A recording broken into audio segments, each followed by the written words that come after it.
Ah, o mundo. Entre suas mais diversas formas, nuances e contrastes, o que o torna tão interessante? O que compõe o seu mundo? Você pode dizer que é o planeta em que nós habitamos, sua realidade, ou até mesmo uma pessoa em específico. O mundo em que vivemos não é o mesmo mundo que enxergamos. O seu mundo existe a partir da perspectiva em que você o vê. Cada um de nós o concebemos de formas diferentes. Mas vamos deixar as coisas um pouco mais extremas. E se você pudesse criar um mundo? Acredita que tem a capacidade de ir além do próprio mundo criado em sua mente? Talvez você não saiba a resposta. É muito fácil ter um pensamento egoísta pensando em uma realidade favorável para si. Mas talvez você já tenha consumido alguma obra que te fez sentir algo. Aquele sentimento de pertencimento. Aquela vontade de querer transformar aquilo em sua realidade. Porque, apesar de fantasioso, aquele universo é crível. Te faz pensar que em algum lugar aquilo poderia se tornar a sua realidade. Então, o que faz essas narrativas conquistarem nossos corações? O que desperta esse sentimento em cada um de nós? Como o mundo de outra pessoa pode se conectar com o nosso próprio mundo? Eu sei a resposta para isso,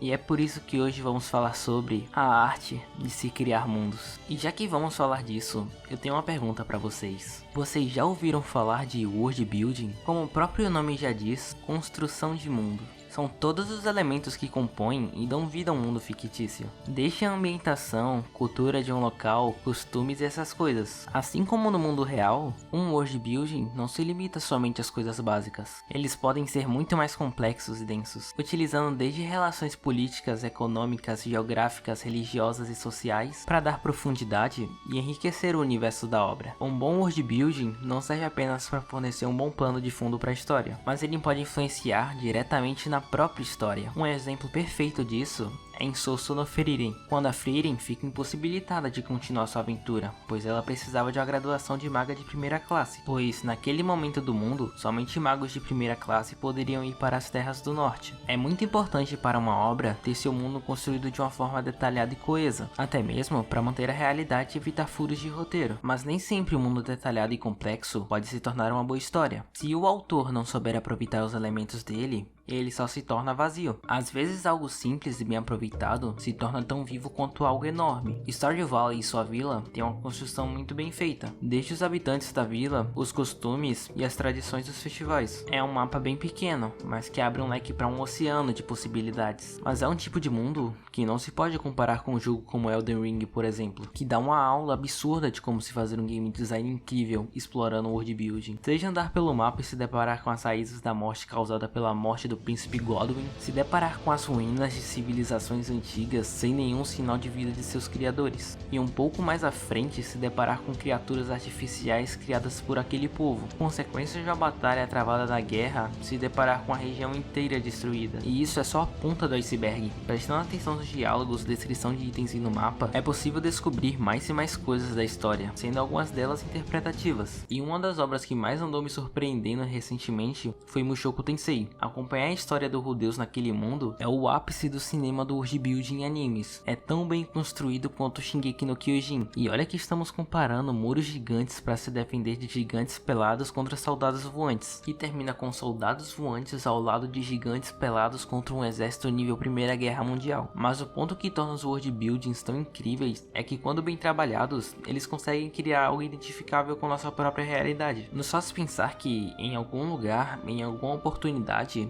aquele universo seria crível, criando aquele desejo em nós de talvez algum dia experimentar algo assim, por mais que pareça impossível. Mas se alguns acreditam em céu e inferno, quem pode me julgar por querer ir para um mundo de fantasia quando eu for dessa para melhor? Mas um fato inegável é que muitas obras falham em ter world building bom, até porque quantas histórias de pessoas teletransportadas para outro mundo, entrando para a guilda de aventureiros e montando um grupo sem personalidade para matarem o rei demônio vocês já viram? Com exceção de Konosuba, a maioria desses animes são genéricos demais. Essa fórmula de sekais está ficando super saturada, e é por isso que quando eu descobri Mushoku Tensei, eu tive certeza de uma coisa: essa obra é diferente de tudo que eu já tinha visto, tanto pro bem quanto pro mal. Mas, pra mim, ela me marcou com seu melhor lado. Mushoku Tensei, ou também conhecido como a reencarnação de um usuário médio de Discord, é uma das primeiras e mais consolidadas obras com a premissa de Isekai/Tensei. E uma curiosidade aqui, o estúdio do anime foi praticamente criado só pra animar ele, então meu Mushoku não é pouca merda não. E só pra deixar claro, eu vou falar exclusivamente do anime, não sou com nerdola a ponto de ler a light novel, mas desde que o Rudeu se encarna nesse novo mundo,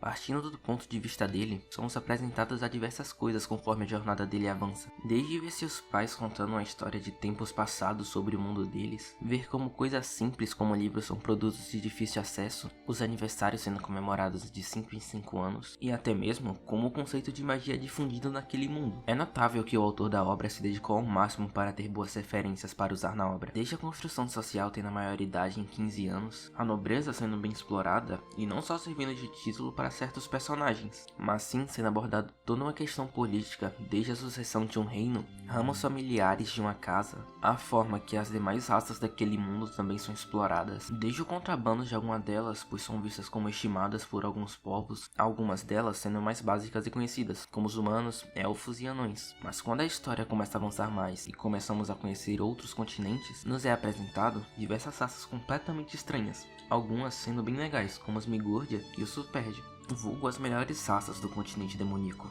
que é de longe um dos continentes mais legais da obra. Desde ele ser retratado como uma terra de difícil sobrevivência, sendo o segundo continente mais perigoso daquele mundo, os monstros completamente absurdos que habitam aquele lugar, ou simplesmente ver uma cidade que do nada parece isso. Simplesmente cyberpunk no mundo de fantasia. E não para por aí, porque o estúdio simplesmente dublou idiomas para cada um dos povos do anime. Tem o idioma dos humanos, povos-fera, anões, elfos, deus demônio e uns outros que eu ainda não devo ter visto no anime. E se isso não é cinema, eu não sei mais o que é. Cada lugar naquele mundo é mágico e extremamente marcante. Desde a vila dos Migurdia, que pasmem, simplesmente casas em cascos de tartaruga, as cidades demoníacas que lembram um pouco a arquitetura de civilizações orientais, a vila dos Doujia no meio de uma floresta, ou simplesmente a capital de Miles. Cidade da Água é algo meio manjado já, mas meu amigo, essa cidade é muito linda. Até a Vila Buena e o que nos foi apresentado da região de Fitoa. Simplesmente os reinos do norte, que são desenvolvidos no âmbito mágico, tendo simplesmente uma Hogwarts lá.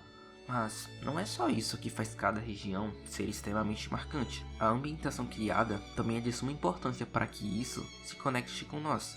Isso se reflete em cada um dos locais que conhecemos. O reino de Asura passa uma sensação de tranquilidade e paz, ou como eu disse antes, o continente demoníaco passa a mesma sensação com que ele é descrito. Mas parece que toda essa complexidade e detalhamento ofendeu algumas pessoas de vocês sabem onde. O Twitter. Eu não posso simplesmente querer passar pano pra tudo que acontece nesse anime, mas eu vou abdicar um pouco da minha humanidade pra focar na lógica da coisa. Como eu disse antes, um bom world building não se restringe somente às coisas simples. Diversos aspectos sociais também são retratados. E pra um mundo inspirado em uma temática fantasiosa medieval, é claro que certas coisas são abordadas. Desde a maioridade sendo 15 anos, levando a certas consequências, a existência de escravos, coisas suspeitas, mortes, sequestros e um monte de outras coisas que eu não vou falar. Apesar de Mushoku abordar coisas bem controversas, qual é o maldito problema em se abordar temas controversos? O livre-arbítrio existe, você tem a opção de não assistir e tá tudo certo, mas você não pode exigir algo utópico que agrade a sua visão de mundo. Ignorar os temas abordados em Mushoku Tensei é como fechar os olhos para a própria realidade. Ou você vai me dizer que o mundo real é tão belo assim como você finge ser? Basta olhar para a atualidade ou para o nosso passado. Para um bom estudioso, meia palavra basta. Você é livre para não ver. Mushoku não é uma obra para todo mundo. Você não vai por isso para uma criança assistir, obviamente. Mas bom, eu andei evitando falar do Rudeus até agora, então chegou a hora dele, porque boa parte do cancelamento vem por causa dele,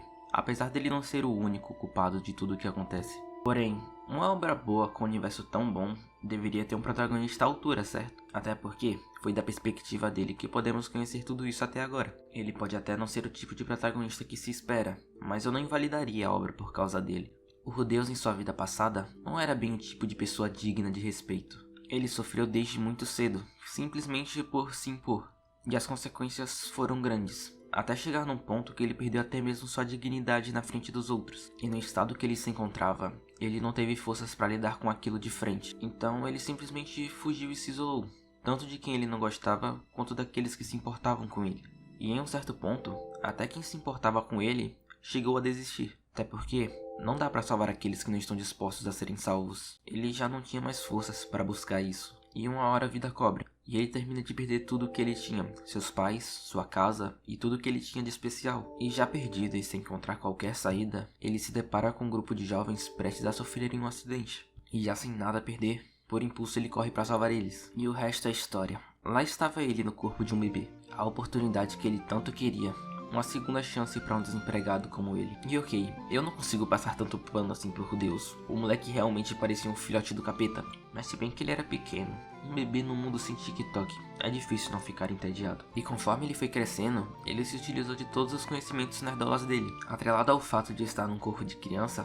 E teve um aprendizado formidável, desde aprender o idioma enquanto ainda era bebê, aprender a ler e a utilizar magia enquanto ainda tinha só 2 anos, usando magia sem recitar um encantamento, já que por tentar desde muito cedo, ele rompeu com a crença arcaica daquele mundo. E quando seus pais descobrem o talento que ele possuía, instantaneamente eles contratam um tutor de magia pra ele, sim, exatamente ele, o Cal, brincadeira. Roxy Migurdia. Desde então, Rudeus se dedicou ainda mais a desenvolver sua magia, aprendendo praticamente tudo o que a Roxy podia ensinar a ele, faltando somente fazer o exame final. E bem receoso por ter que ir para uma área afastada de sua casa, o Rudeus lembra do seu trauma de sua vida passada, e a Roxy salva ele, fazendo superar o trauma que ele carregou durante anos. Assim, ele faz o exame. E no dia seguinte a Roxy parte, pois não havia mais nada para ensinar a ele, dando a nós uma despedida agridoce. Ela o salvou de seu trauma, se tornando uma das pessoas que ele mais respeitava, deixando conosco a curiosidade de ver quem o Rudeus irá se tornar, e a esperança de um possível reencontro. E o tempo não para. Com a confiança recuperada, o Rudeus começa a aproveitar mais a vida. Faz um amigo pela primeira vez em anos, e ele conhece a Sylphie, uma meia-elfa que sofria bullying pela cor de seus cabelos, e ele até mesmo chega a ensinar magia pra ela, passando seus dias até chegar ao triste destino de todo homem: virar CLT aos 7 anos. Dessa vez, para provar seu valor, o Rudeus precisou trabalhar. Ele iria se tornar tutor de magia para uma garota da nobreza de sua região, e assim ele passou 3 anos de sua vida lecionando para Ares, em busca de arrecadar dinheiro para ingressar na Universidade de Magia de Hanoa, e ele cria boas relações na cidade de Rua, e mesmo sem progredir na magia, ele passa a estudar novos idiomas. Ele até mesmo chega a ganhar uma festa de aniversário da Ares, recebendo dela um cajado feito sob medida. De uma hora para outra, tudo muda. Quando menos se espera, o Rudeus e a Ares são pegos num teleporte em massa, e vão parar num lugar remoto do continente demoníaco, sendo salvos pelo super de Ruigerd, que promete a eles que os levariam para casa em segurança. E assim os três passam por uma longa jornada para retornarem para casa, passando por diversas dificuldades juntos, com Rudeus sempre dando um jeito de lidar com elas. Eles atravessam o continente demoníaco inteiro, até chegarem no continente de Milis. E temos o reencontro do Rudeus com seu pai, após quase 5 anos sem se verem, e o Rudeus acaba descobrindo que o teleporte não havia pegado somente ele e a Ares, e sim a região de Fitor inteira, e que toda a sua família, inclusive sua amiga Sylphie, estavam desaparecidos. Mas o Rudeus foi forte e se manteve de pé, e foi em busca de cumprir seu dever. Ele ainda tinha que levar a Ares em segurança para casa, mesmo que toda a região de Fitor estivesse destruída, e assim eles chegam na reta final da jornada deles. Em meio a isso, eles se deparam até com o deus dragão daquele mundo. De uma hora para outra, eles acabam entrando em um embate com ele, sendo derrotados sem muitos problemas. E quando menos se espera, o Rudeus é morto pelo deus dragão Osted, mas uma mulher mascarada que o acompanhava pede para o Osted reviver o Rudeus. E após esse evento traumático, eles chegam na cidade natal do Rudeus, se despedem do Ruigerd e seguem para a rua, ou ao menos o que tinha sobrado de lá. E lá eles descobrem que havia perdido toda a sua família, e é proposta se tornar concubina de um nobre para restaurar a região de Fitor. E para fugir daquele destino, ela visita o Rudeus uma última vez para se despedir, e antes mesmo que ele pudesse dar um tchau, a Ares parte na jornada para se tornar mais forte, para um dia ser digna de acompanhar o Rudeus e evitar algo como o encontro que eles tiveram com o Orsted. Mas ela não soube expressar isso pro Rudeus, e mais uma vez ele se encontra no fundo do poço e sozinho. Já sem saber de onde tirar forças para continuar, ele se move através de seu dever como filho, e parte para encontrar sua mãe desaparecida. E ele parte para o norte, conseguindo recuperar o brilho nos seus olhos, e até mesmo entrando para a Universidade de Magia de Hanoa, que a Roxy recomendou para ele antigamente. E nesse vai e vem, ele acaba até mesmo reencontrando a Sylphie e a pedindo em casamento. E isso foi tudo que eu pude falar até a primeira parte da segunda temporada do anime, que segue em lançamento agora com a segunda parte. Mas no fundo, Mushoku Tensei é sim uma boa obra, e um dos melhores mundos de fantasia que já pude conhecer. Você pode até não gostar, até porque ninguém é obrigado a aceitar algo. O Rudeus não é uma pessoa modelo, longe disso. Ele é sim apresentado como alguém desprezível, que nem sequer soube o que é viver. Mas pra mim, acompanhar a jornada dele aprendendo a viver foi uma das melhores coisas que eu já pude presenciar. Nunca fui pra ser algo nobre como a redenção, até porque nunca foi esse o intuito. Ver a vida dele e presenciar sua jornada já é o suficiente. Isso é só um pouco do que os world building podem ser. Eu já disse isso outras vezes, mas pra mim que sempre está em busca de obras que me marquem de uma forma especial, Mushoku Tensei foi um dos animes mais humanos que eu vi recentemente junto com Mob Psycho, e o maior exemplo de um mundo bem construído que eu já pude presenciar até agora. Talvez eu não tenha falado de outros exemplos conhecidos, mas no fim, essas são as obras que a partir da minha perspectiva compõem o meu mundo.